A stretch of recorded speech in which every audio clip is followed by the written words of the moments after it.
Alright, so this is 14. If a worker in a healthcare facility is exposed to non-infectious fluid from an HIV patient, do you need to give them prophylaxis? No HIV prophylaxis if needed is needed in healthcare workers exposed to non-infectious fluid material. You do want to get them some counseling though. And give it to them if they want it, but for test purposes, no. If you have a concern for normocytic normochromic anemia, what sort of lab value is critical to know? A reticulocyte count. If you have a patient with Michael's diverticulum, what rule should be on the top of your head? There's 4 things with it. 2% Prev, 2 years old, 2 to 1 male, and 2 feet of the ileocecal valve. If a cardiovascular concern is had, but the patient can exercise, what sort of test should they do? A cardiogenic stress test. If there's persistent abnormal lymph nodes, should those be biopsied? Yes.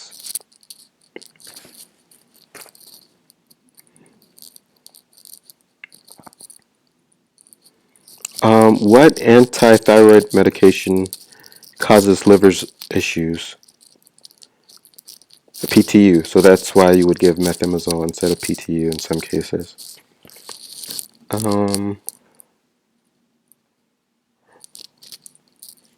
What sort of plots are helpful in checking for publication bias? Funnel plots. If a patient has a headache and it's band-like, bilateral, and bobbing, what do they most likely have? A tension headache. If a person wants a medication, what should you confirm first? Confirm medication history and drug history before proceeding. If a patient has complex regional pain syndrome,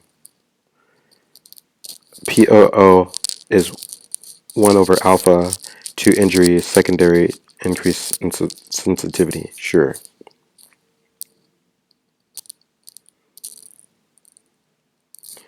If a patient had gestational diabetes mellitus, they delivered their kid, what should you do? Discontinue their insulin, follow up and get a GTT at a postpartum follow-up. When should screening for breast cancer begin in women? Between 40 to 50 years old, and you want to get a mammogram, by the way. What's the first line of treating allergies? Avoidance of the allergic thing that's causing it, right? If a patient has vertebrobasilar insufficiency that causes an emboli, that would decrease blood flow to where? To the base of the vein. If a patient has a concern for hepatitis C or HIV, an IV drug user, right? Pulmonary cachexia syndrome shows what?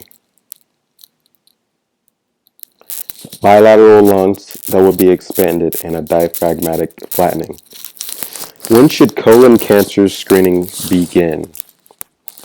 At 50 years old in general, unless they had a relative, then you would begin at 40 years old or 10 years prior to when their relative had colon cancer. What are the 3 types of urinary incontinence? Stress, urge, and overflow. With stress, when they have an increase in intra-abdominal pressure or whatever, Valsalva pressure, that leads to decreased sphincter tone and they have urethral hypermobility. That's what's the issue. With urge, they have a sudden urge to urinate, and that's due to detrusor hyperactivity. And with overflow, they'll have dribbling, and that's due to incomplete emptying secondary to impaired detrusor contractility or bladder outlet obstruction. If a patient comes in, you note that they have atherosclerotic vascular disease, what medication should they be started on? On a statin. What is the first line thing to check for if a patient has known TB and you're about to start a medication? Right, make sure they're not on TNF alpha blockers, right?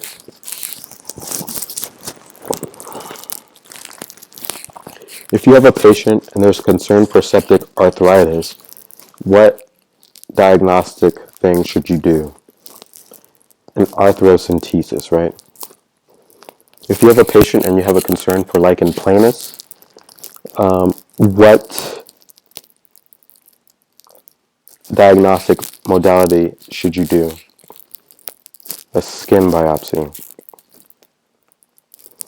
What is lichen planus associated with? What two major things?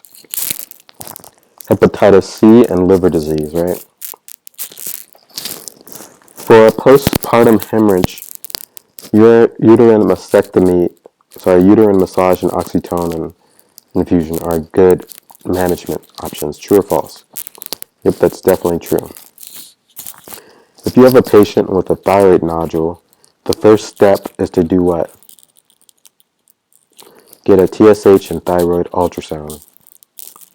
If you have a patient and their biopsy shows thyroid cancer, what is the next step in management? An ultrasound neck and cervical lymph nodes ultrasound.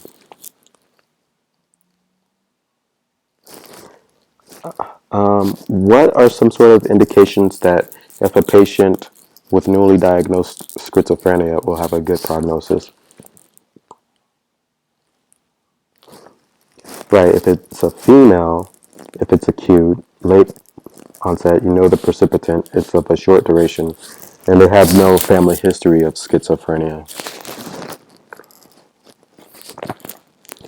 If you have a patient with epiglottitis secondary to Haemophilus influenza type B, what do they need? They need intubation. If you have a patient with recurrent pneumonia, especially in neurocognitive patients, what do you want to do? A swallow study. If you have a patient with a suspicious thyroid nodule on ultrasound, what do you want to do? Get a biopsy of it with the FNA. If you have a patient with medullary thyroid cancer, what gene is most likely associated? The RET uncle gene. And what do you want to measure in this person's serum? Measure the plasma-free metanephrines. What classic syndrome with the delta wave is associated with tachyarrhythmias? Wolff-Parkinson-White syndrome.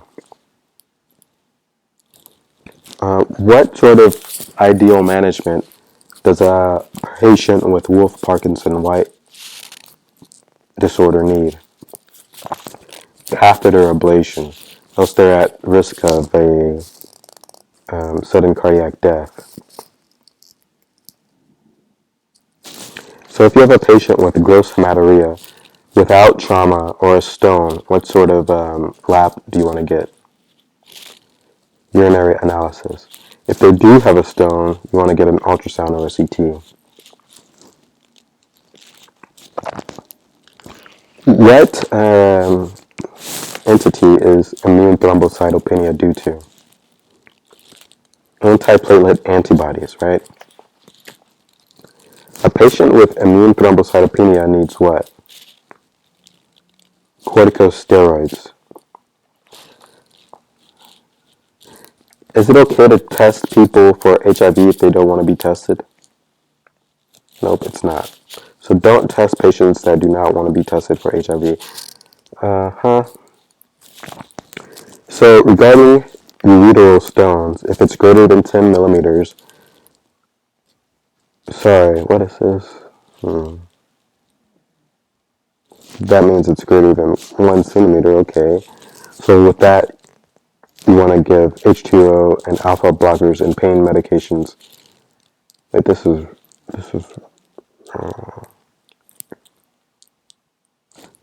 Okay, this is right.